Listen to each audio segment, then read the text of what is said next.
Stair Stepper is one of my favorite ways to warm up or do cardio. It's a very simple exercise that will get your heart rate up, burn calories, and build muscle in a shorter amount of time versus running or biking.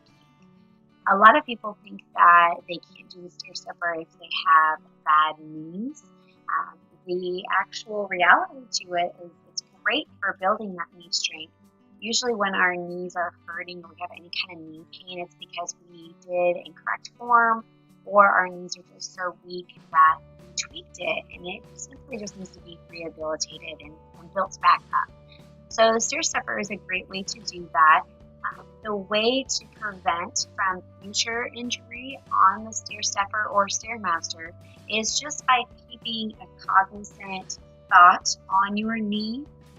So when I do this exercise, I myself have some knee problems due to poor form in my past. I make sure that I keep the weight on my heel every time I step. So I strongly suggest taking this from a lower level until you feel comfortable with the form and you feel like you're not going to injure yourself any further. Then work your way up. It can be very scary for a lot of people to get on the Stairmaster. It's very tall, it's moving fast. It can be really hard to let go and balance, but I really strongly want to encourage you to work on not holding on to the handles.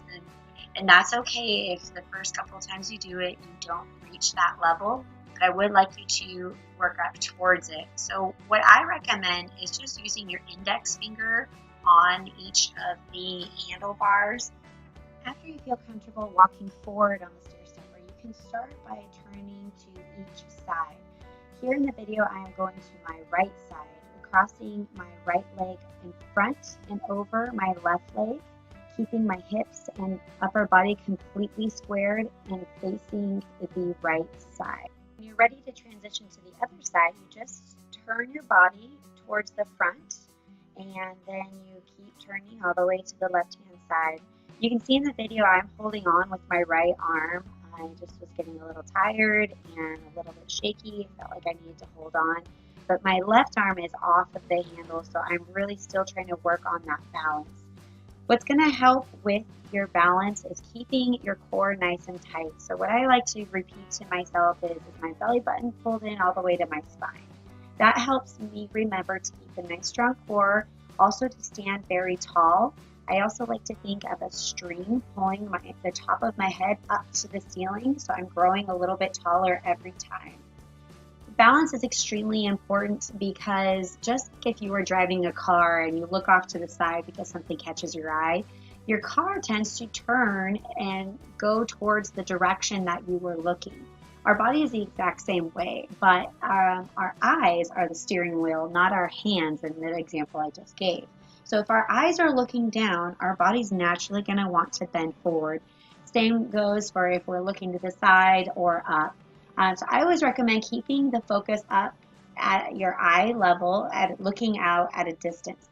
I know on the stair stepper it can be really scary to not look down. So for the first few times, look down. You can see even in my video, I'm looking down as well, just to help support my balance because every day is different. After you've mastered going from each side, you then can start working on going backwards. So just like I explained on how to go from side to side by just simply turning your body, it's the exact same way.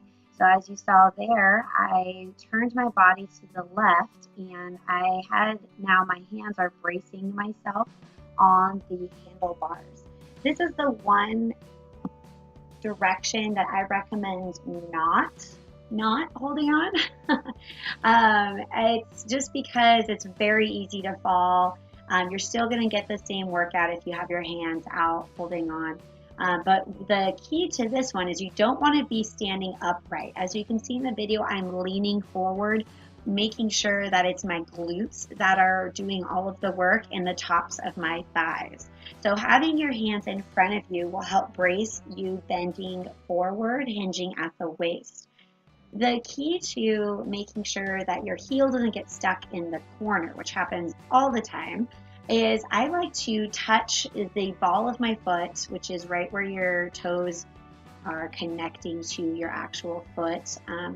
I place that on the corner of the step, and then once I feel that corner hit my foot, I place my heel down, making it easier for me to step quicker versus trying to make sure that my heel doesn't get caught in the corner of the stairs.